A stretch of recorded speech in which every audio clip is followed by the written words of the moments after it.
Hello everyone, मेरा नाम सार्थक है। आप देख रहे हैं इलाहाबाद यूनिवर्सिटी लाइव। सबसे पहले बात करते हैं आपकी प्रोविजनल आंसर की।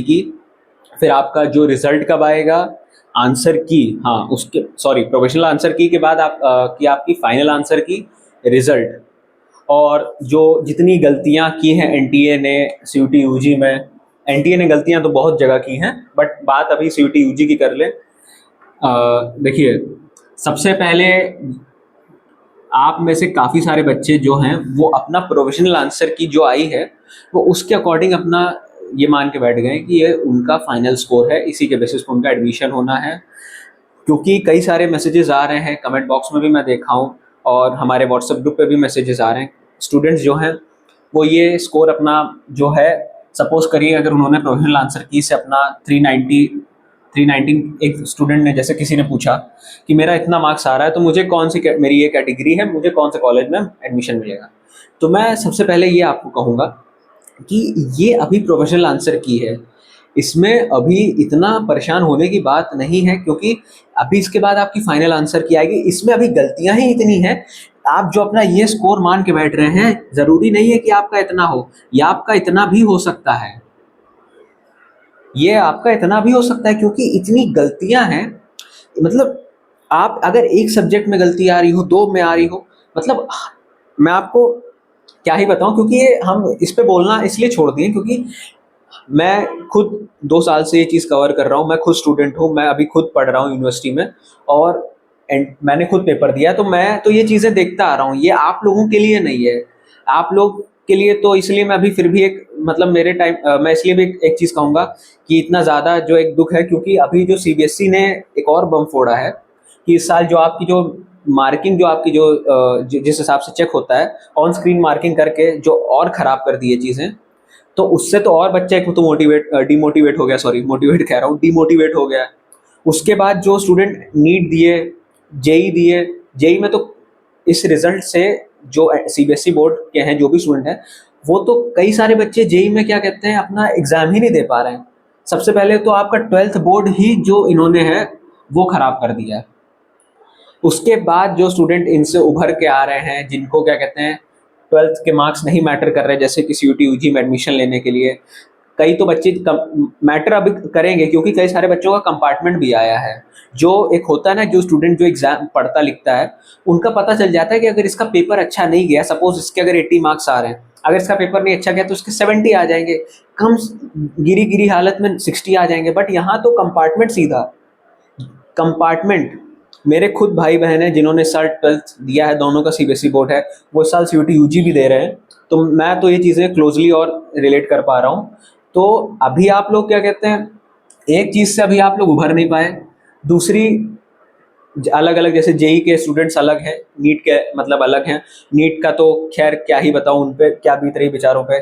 जेई वाले इस रिजल्ट से परेशान है कि उनका 75 मार्क्स के ऊपर ही नहीं आया। फिर आता है अपना जो घूम फिर के जो बचा कुचा था कि इसमें उम्मीद थी कि ये ठीक से होगा सीयूटी यूजी, बट इसमें जो आपने प्रोविजनल आंसर की देखी, इतनी गलतियां, फिर ऊपर से अपनी आप मतलब ओडासिटी देखो कि आप 200 रुपये मांग लो। चलो ये तो आपने बताया है, ठीक है, ये हर साल का है, बट नॉन रिफंडेबल। और ठीक है, आप ये मांग रहे हो, समझ में आ रहा है, अब इसमें ये तो कम से कम करो कि अगर बच्चा आपकी गलती बता रहा है तो आप उसको फीस रिफंड तो करो। नहीं।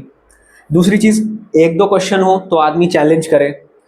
यहाँ तो आपके एक सब्जेक्ट में ही आपके 5 से 6 क्वेश्चन गलत हैं। अगर आप चैलेंज करने जाओ तो मैं आपको बता रहा हूँ, अगर किसी स्टूडेंट ने 4 या 3 सब्जेक्ट भी दिया है, आपके 5-6 हज़ार तो आप चैलेंज करने में बिता दो। इतनी तो यूनिवर्सिटी की फीस है बीए की, कई सारे कोर्सेज की यूनिवर्सिटी की फीस है इतनी, एक साल की 5,000 आपकी।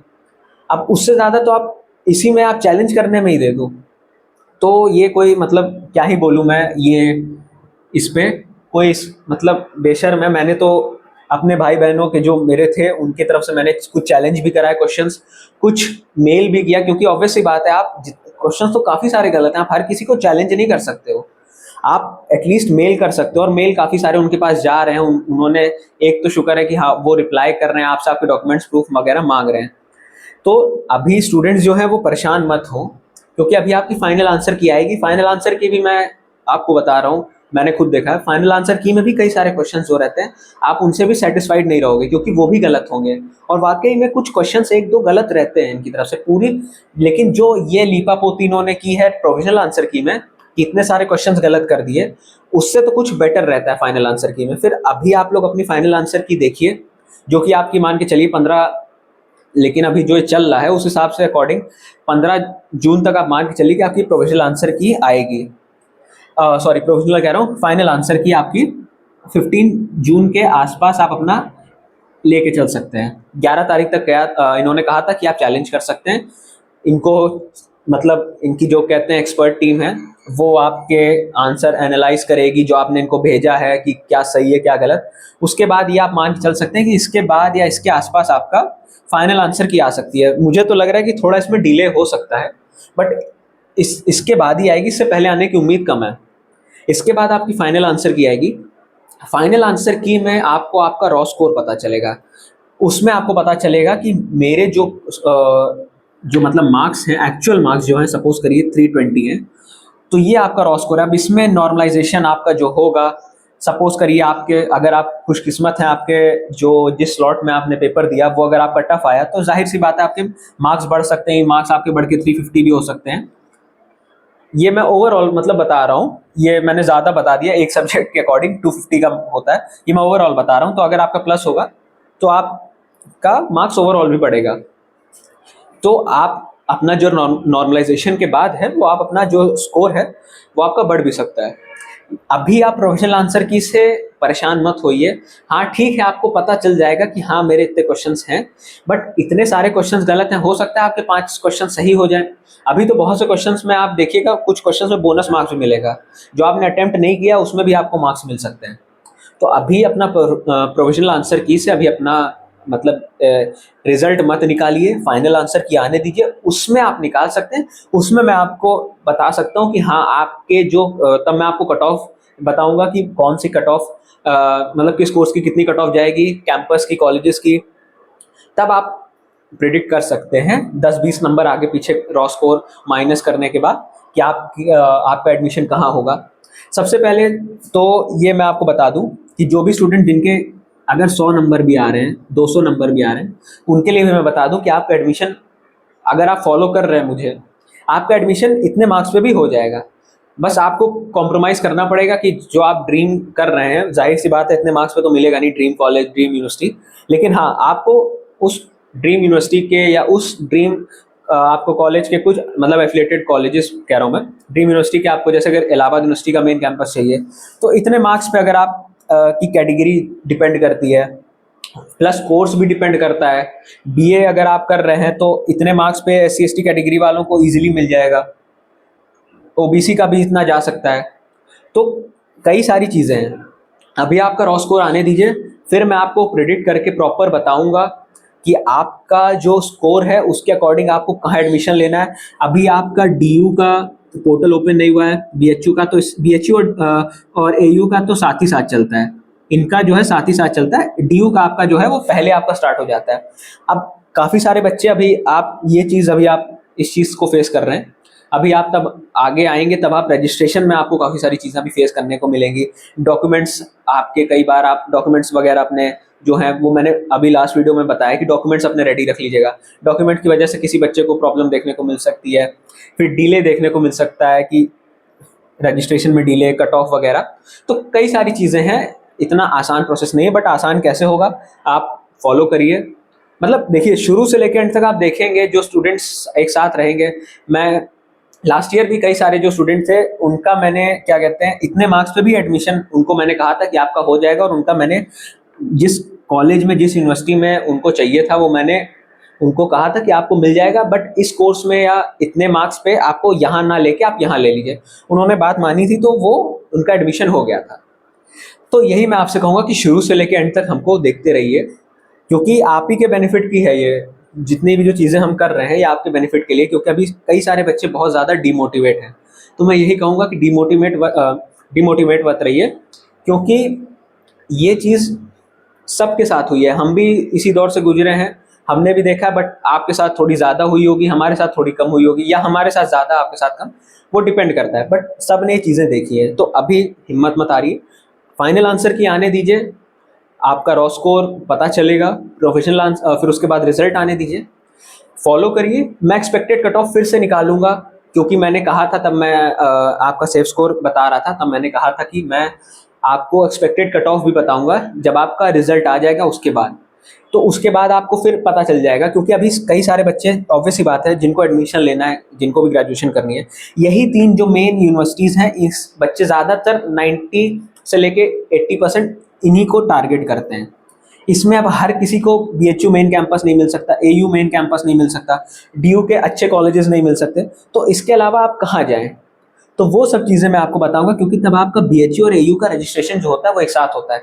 काफ़ी सारे जो बीएलएलबी के जो स्टूडेंट हैं वो वेट करेंगे, क्या कहते हैं, इलाहाबाद यूनिवर्सिटी की कट ऑफ आने के लिए, बीएचयू की कट ऑफ आने के लिए। किसी का एयू में अगर हो गया तो वो वेट करेगा कि क्या मैं बीएचयू के लिए मैं वेट करूं, या किसी का बीएचयू में हो गया वो एयू के लिए वेट कर सकता है कि मेरा भैया एयू में और बीएचयू में हो गया है, क्या मैं एयू के लिए वेट करूं, मुझे एयू चाहिए है, मेरे इतने मार्क्स में होगा। तो काफ़ी सारी चीज़ें हैं। अब इसी समय आपको सबसे ज़्यादा ज़रूरत पड़ेगी, क्योंकि आपको मेन चीज़ क्या रहती है ना, एक कॉल लेना कि मैं अगर यहाँ जा रहा हूँ, मेरे इतने मार्क्स आ गए सपोज, क्या मैं रिस्क लेके मैं यहाँ एडमिशन छोड़ के मैं इसमें ले सकता हूँ, मेरे इतने मार्क्स से मैं रिस्क ले सकता हूँ। तो ये सारी चीज़ें हैं, तो ये सब चीज़ें आप अभी बहुत कंफ्यूज होंगे, तो वो कंफ्यूजन आप में ना रहे, इसके लिए मैं आपको बता रहा हूँ कि आप हमारे साथ जुड़े रहिएगा। जितना भी आपका मार्क्स है, मैं आपको बताया ना, इतने मार्क्स पे भी आपका एडमिशन मैं आपको बताऊंगा कि कहाँ पे होगा, कौन सा सब्जेक्ट आपको मिलेगा, क्या आपके पास अपॉर्चुनिटीज़ रहेंगी, वो सब चीज़ें आपको बताऊंगा। तो शुरू से लेकर एंड तक रहिएगा। बाकी दूसरी चीज़ ये है कि इनके चक्कर में आप मत पड़िए, डिमोटिवेट मत होइए। अपना जो रॉ स्कोर है उसको देखिए, फिर आपका जो रिज़ल्ट है उसको देखिए, क्योंकि ये जो है अब जो है हो गया। आपका 12th था, 12th में इन्होंने किया था एजुकेशन सिस्टम, तो कुछ मैं उसमें क्या ही बोलूँ, कुछ बोलने लायक है ही नहीं। तो जो भी है, आपका जो रिज़ल्ट है, मान के चलिए अगर आंसर की आपकी 15 जून तक आ गई, तो रिजल्ट आपका जून में ही आना है, ये तो तय है, क्योंकि इतना जल्दी आपका प्रोविजनल आंसर की आई है, तो रिजल्ट भी आपका जून में आना है। अब जून में अगर आपकी इतने डेट तक अगर आपका आ गया, तो ये मान के चलिए आपका 20 जून तक आपका रिजल्ट आ जाएगा। अगर इसमें डिले हुआ, सपोज करिए ये 20 जून तक आया आपका, तो फिर आपका 25 जून तक आप मान के चल सकते हैं कि आपका रिजल्ट आएगा। तो ये चीज़ है। बाकी इसके बाद मैं आपको इलाहाबाद यूनिवर्सिटी का registration process step by step कैसे करना है, पूरा रजिस्ट्रेशन के बाद कैसे करना है, रजिस्ट्रेशन में कॉलेजेस का रजिस्ट्रेशन कैसे होता है, क्योंकि इसमें जो रहता है ये डीयू से बहुत अलग रहता है। देखिए, सबका जो प्रोसेस है वो अलग है, डीयू का जो प्रोसेस है काउंसलिंग का वो अलग है, इलाहाबाद यूनिवर्सिटी का अलग है, सबका अलग है, सब में जो प्रोसेस है वो अलग है, सब में आपको डॉक्यूमेंट्स भी किसी में ज़्यादा किसी में कम देने पड़ेंगे। तो वो सब चीज़ें मैं आपको पूरी बताऊंगा, इलाहाबाद यूनिवर्सिटी का प्रोसेस बाय प्रोसेस, कैसे रजिस्ट्रेशन करना है, कॉलेजेस में कैसे रजिस्ट्रेशन करना है, फिर उसके बाद कितने स्कोर पे आपका होगा, कितने पे नहीं होगा, लो कट ऑफ में किसका आएगा, ये सब चीज़ें आपको मैं बताऊंगा। तो शुरू से लेकर एंड तक हमारे साथ जुड़े रहिएगा। बाकी मैं आपसे फिर वही रिक्वेस्ट करूंगा कि अगर हम आपके लिए सब इतना कर रहे हैं, तो आप हमारे लिए भी ये कर सकते हैं कि हमारी वीडियो जितनी ज़्यादा हो सके अपने दोस्तों के साथ शेयर करिए, चैनल को सब्सक्राइब करिए, क्योंकि आप जितनी ज़्यादा वीडियो शेयर करेंगे, हमको भी मोटिवेशन मिलेगा कि हाँ, स्टूडेंट्स देख रहे हैं, हम उनके काम आ रहे हैं। तो यही है। बाकी इस वीडियो को मैं ज़्यादा लंबी नहीं करूँगा, और फिर आपसे कहूँगा डिमोटिवेट मत होइएगा।